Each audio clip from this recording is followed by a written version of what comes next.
My name is Marcus Webb, and for 6 years my family called me every single month. Not to ask how I was doing, not to share news, not because they missed me. They called because it was time. Time for the rent help, the car repair, the medical bill, the cousin's school fees, the uncle's business idea that needed just a little more capital, the emergency that was always urgent and always somehow exactly as much as I could afford to give, every month, like clockwork, like a bill that had my name on it that I never agreed to pay. And then one month, I stopped answering. And what happened next, what my family did when the ATM went offline, revealed something so clear and so complete about who they were and who I was to them that I have never once regretted the decision I made. Before I tell you what they did, take a second to like and subscribe, but only if stories about people who finally stopped giving to people who were never going to give back mean something to you. Drop a comment telling me where in the world you're watching from and what time it is there.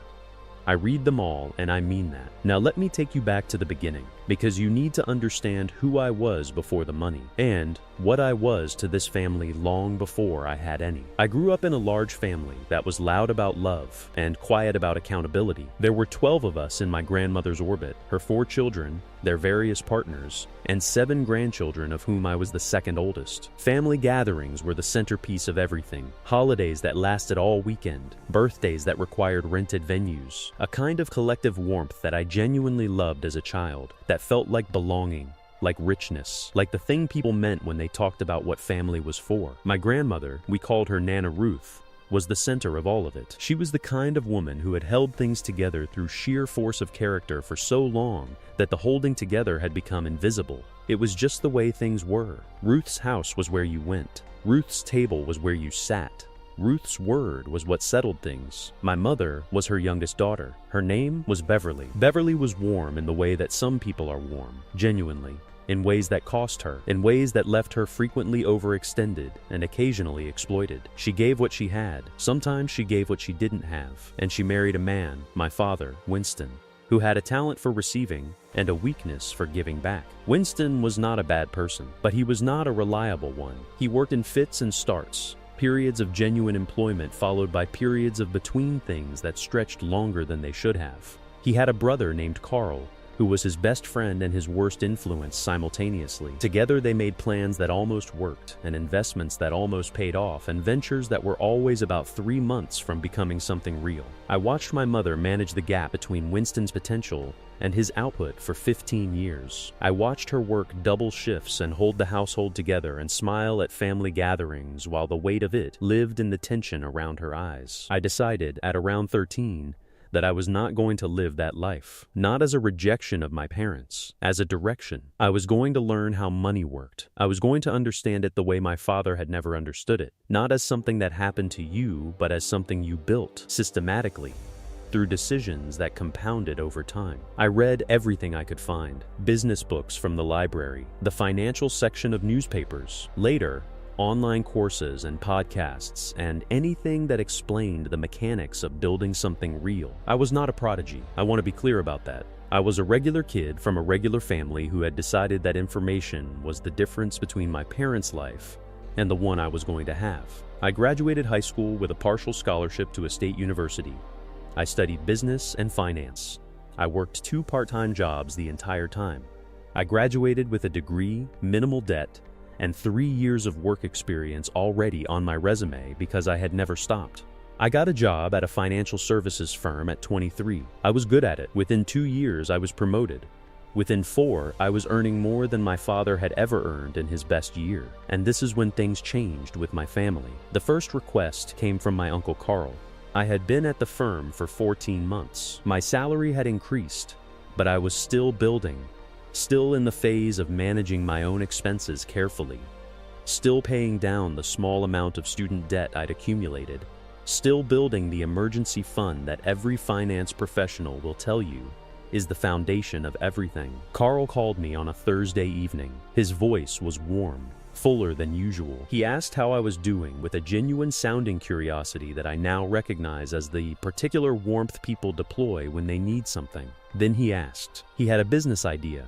He needed startup capital, not a lot, just $2,000 to get a prototype made. He would pay me back within 90 days, definitely. He was certain about the market. He had done the research. He hadn't done the research. I know this now. I didn't fully know it then. I said yes, because he was my uncle. Because saying yes felt like what family did. Because I had been raised in a house where Ruth's table was where you went, and the warmth of that upbringing was still the loudest voice in my head. He didn't pay me back. The 90 days became 6 months, became a year. He mentioned it once when I brought it up, said things had taken longer than expected, promised it was coming. Then the subject dissolved into the general noise of family gatherings and phone calls, until it was simply gone. The money was gone. I learned something from this. I did not learn the right lesson. Not yet. The right lesson was, you have just seen a clear picture of how this works. The wrong lesson I learned was, maybe next time will be different.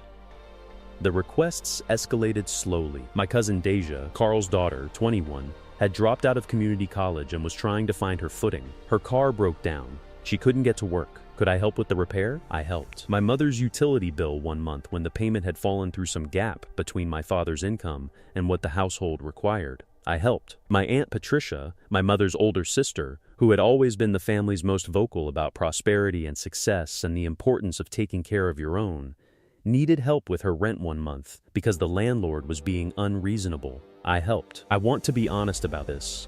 The early helping felt good. I will not pretend otherwise. I had grown up watching my mother struggle, and here I was, with the capacity to smooth those struggles. I was doing what family was supposed to do.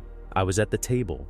I was part of the collective warmth. What I didn't see, not yet, was what was happening on the other side of my generosity. What I didn't see was that I had become a resource, not a person, a resource. By year 3 of my career, the requests had acquired structure. That's the word I use now, structure, because that's what it was. Not chaotic opportunism, a system, a reliable system with me at the center of it. My phone rang more in the week before a holiday weekend than it did at any other time of year. Not with people wanting to share plans, with people needing things before the weekend. My mother relayed requests from people who didn't have the directness to call themselves. Your Uncle Carl was mentioning he could use some help this month. Aunt Patricia said the kids need school supplies. I told her you might be able to. My father had a category of ask that was its own subspecies. Not direct requests, elaborate setups, long preambles about how well I was doing, about how proud he was, about how much it meant to see a son of his achieve what he'd achieved. And then, at the end of the preamble, after the pride had been fully deployed, I was just thinking, if you were in a position to. I gave because I loved them. I gave because family meant something to me that I couldn't easily quantify. I gave because saying no felt like betraying something. But here is what was happening underneath the giving. I was not building the life I had planned. The investment account that was supposed to be growing wasn't growing as fast as it should.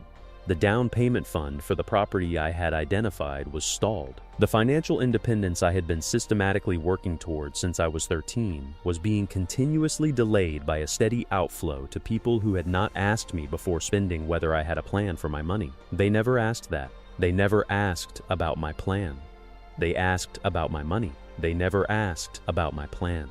The turning point arrived on a Sunday in April. I had driven to my parents' house for a family dinner. My grandmother was there, Nana Ruth, now in her 70s, still at the center of everything, still holding things together with the invisible force of her character. Most of the extended family was there.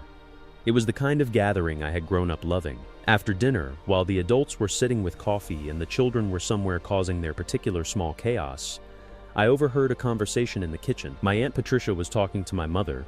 She didn't know I was around the corner. I wasn't intentionally listening. Then I heard my name. Has Marcus given you anything toward the car situation? Patricia said. He said he'd look at it this week, my mother said.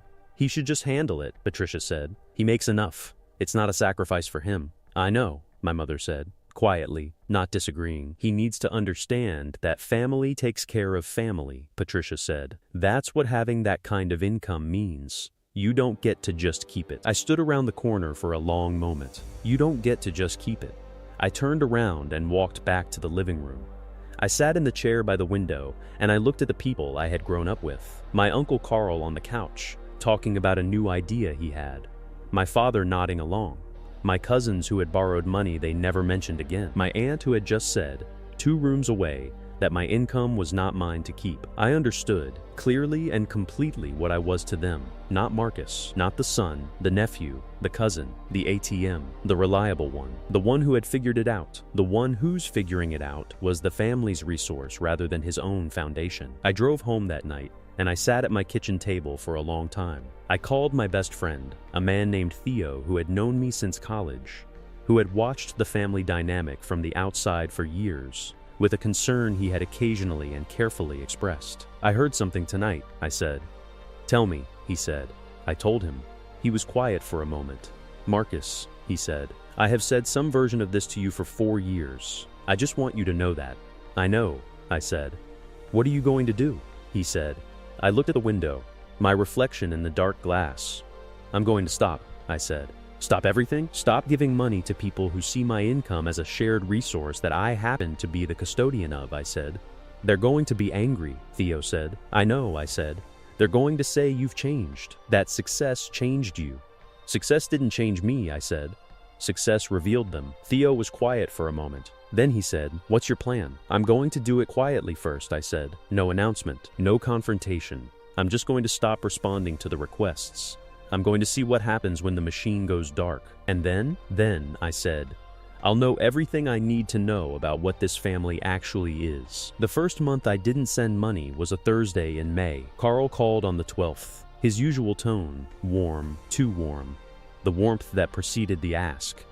He talked for 8 minutes about various things before getting to the point. "I'm a little short this month," he said.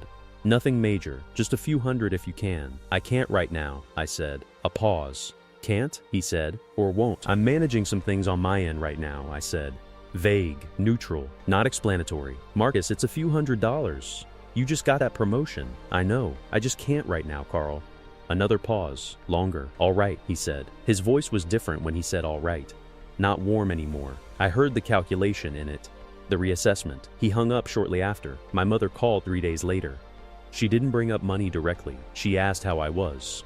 She talked about the family. Then, "Carl mentioned he tried to reach you." "I talked to Carl," I said. "He said you couldn't help this month." "That's right." A pause. "Is everything okay? Are you having problems at work?" This was the tell. The assumption that the only reason I wouldn't help was inability. It didn't occur to her, or she chose not to allow it to occur to her, that I might be choosing not to. That choosing not to was allowed. "I'm fine at work," I said. "I just have different priorities for my money right now." She was quiet. "Okay," she said, but it wasn't okay. I could hear it in the single word. The next 2 months were a study in the way people respond to a disruption of what they had considered reliable. Carl tried twice more.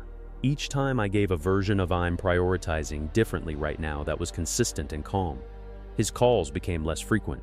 The warmth drained out of them. My Aunt Patricia called directly for the first time in years. Not indirectly, through my mother. Directly. "Marcus," she said, "I'm going to be honest with you." This was her tell. She was going to be honest with you right before she said something that wasn't fully honest. "I think you're pulling away from the family," she said. "I think success is doing something to you. And I say this with love. You need to remember where you came from." "I remember where I came from," I said. "Exactly. Then you know what family means," she said. "I do," I said. "I know what family means." "Then why are you, Patricia?" I said. "I've given this family somewhere between $30,000 and $40,000 over the last 6 years. I don't have a single record of a repayment on any of the loans. I don't have a single memory of anyone asking how I was doing before asking what I could do. I don't have a single conversation with you that didn't end with a request." I paused. "That's what I know about what family means. In this family, in practice." Silence. "That's not fair," she said. "Write down the number," I said. $30,000 to $40,000. Think about whether that's fair." She hung up. My mother called an hour later. The conversation with my mother was the hardest one, because my mother was not Patricia. My mother was not Carl. My mother was Beverly, the woman who had worked double shifts and held things together and given what she had until she didn't have it. The woman who had, in her own way, been the family's ATM long before I was. She called, and her voice was worried. "What did you say to Patricia?" she said. I told her. A long silence. "Marcus, she's family," my mother said. "I know," I said. "You can't just..." "Mom," I said, "I need to ask you something." and I need you to really hear it." She was quiet. "In the last year," I said, "how many times have you called me to check on me? Just to ask how I was doing? Not before telling me someone needed something, just to check on me." The silence that followed lasted a long time. "I always ask how you're doing," she said. "Before or after the ask?" I said. Another silence. "That's not." She stopped. "Mom," I said, "I love you. I'm not angry at you, but I need you to understand what has happened. Every month for 6 years, someone in this family needed something, and I gave it. Not because anyone asked me if I could afford it, not because anyone checked whether it was affecting my plans, because I was there, and I had it, and the assumption was that having it meant giving it." I paused. "I need to build my own life. I need the money I earn to build the life I have been working toward since I was 13 years old. I can't do that if the family is organized around the assumption that my income is a collective resource." She was quiet for a long time. "I didn't know you felt this way," she said. "Because nobody asked," I said. She made a sound that might have been a sob held back. "I'm still your mother," she said. "I know," I said. "And I'm still your son. I love you, but I'm not the family's bank account." And I needed to say that. We hung up. I sat in my apartment, and I felt the specific loneliness of having said a true thing to someone you love and having them not yet be ready to hear it. The family gathering in August was the climax. My grandmother's birthday, the annual big event, the one nobody missed. I almost didn't go. Theo said, "You should go. You don't give up your grandmother because her family has a problem." He was right. I went. The house was full. The warmth of it, the food smell, the children's noise, the music someone always put on too loud, all of it was exactly as it had always been, but I could feel it, the adjustment. The way certain conversations redirected when I joined them. The way Carl looked at me from across the room with an expression that was doing something complicated. The way Patricia moved through the gathering with a specific performance of busyness that kept her from having to encounter me directly.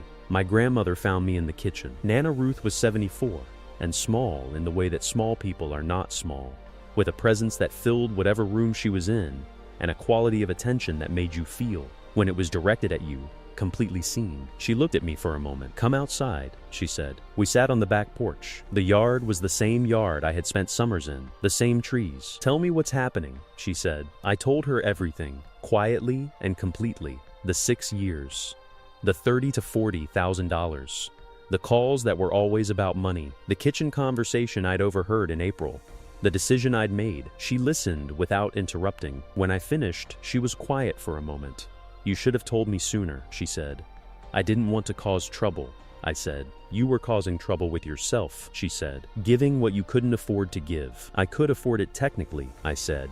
"I just couldn't afford what it was costing me." She nodded. "Carl has always been like this," she said. "Since he was a boy. His hand is always out." She paused. "Patricia too, in her way." "Your father?" She stopped. "Your father is a good man with a weakness." "I know," I said. "What do you want?" she said. I looked at the yard. "I want to be a person to this family," I said, "not a function. I want to come to gatherings because I'm Marcus, not because Marcus is the one with money. I want my phone to ring because someone is thinking about me, not because someone needs something." She looked at me with the full weight of her attention. "That's a fair thing to want," she said. "Is it possible?" I said. "With this family?" She was quiet for a long time. "Some of them," she said. "Yes, some of them need to do some growing first." She reached over and put her hand on mine. "But you are not responsible for their growing. Do you understand me?" "I think so," I said. "You are not responsible for their growing," she said again. "You are responsible for yours." I held her hand, and we sat in the yard for a few more minutes. Then she patted my hand once and stood up.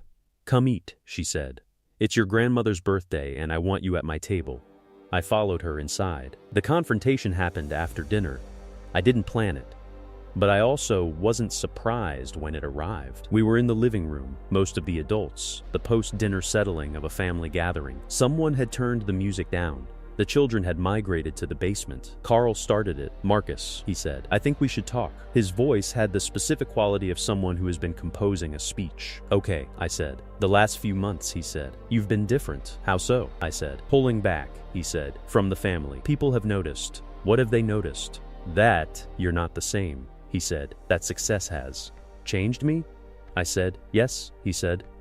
I looked at Carl. "Carl," I said, "how much money have I given you over the last 6 years?" The room went a specific kind of quiet. "That's not." "I'll tell you," I said. $14,000. I kept records. I paused. How much of that have you paid back? Silence. It was loans, he said.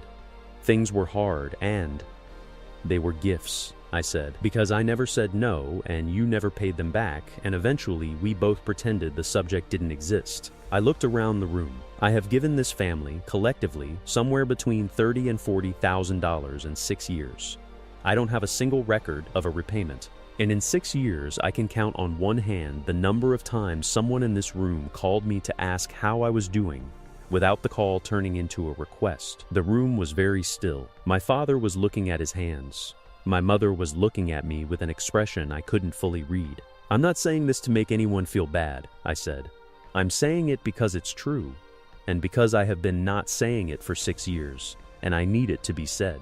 I paused. I love this family. I have always loved this family, but I need to be loved back as a person, not as a resource. I need my phone to ring because someone wants to know how I am.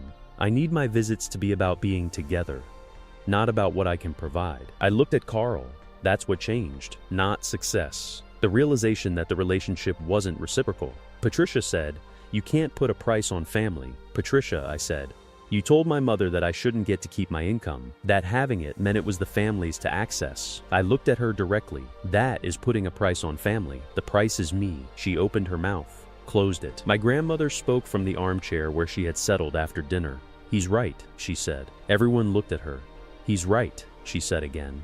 "I raised you all, and I see how you've treated this boy. He built something, and you treated it like it belonged to you." She looked at Carl. "You have been borrowing from everyone in this family your whole life, and calling it love. That's not love, that's taking." Carl looked like he'd been slapped. "Mama, I'm not finished," she said. "Patricia, you talk more about what family owes you than what you owe family. Marcus has been at every gathering, every holiday, every moment that mattered. He has given more than anyone at this table, and the thing he needed most, just to be seen as a person, none of you gave him that." She looked around the room. I am ashamed of that. The room was completely silent. My father stood up. He walked across the room to where I was sitting.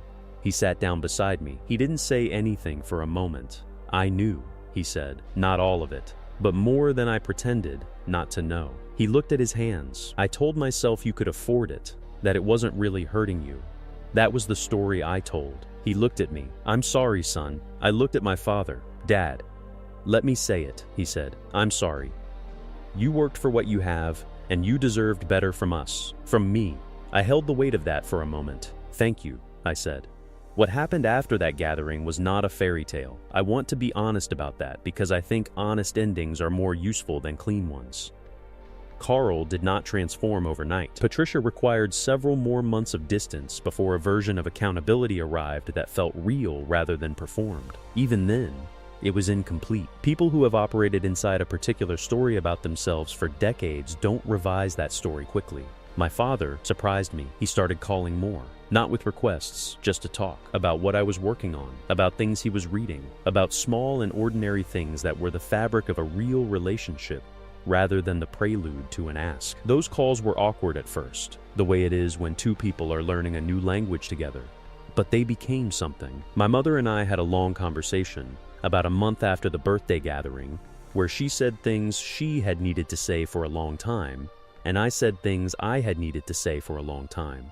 And we sat with all of it together until it became something more honest than what we'd had before. She said, "I didn't protect you from it." "No," I said. "I should have." "Yes," I said. "I was used to needing help," she said. "And then you were the help. And I let it become something it shouldn't have." "I know," I said. "I'm proud of you," she said. "Not for the money. I've always been proud of you. I just didn't say it enough when there was nothing I needed." I moved forward.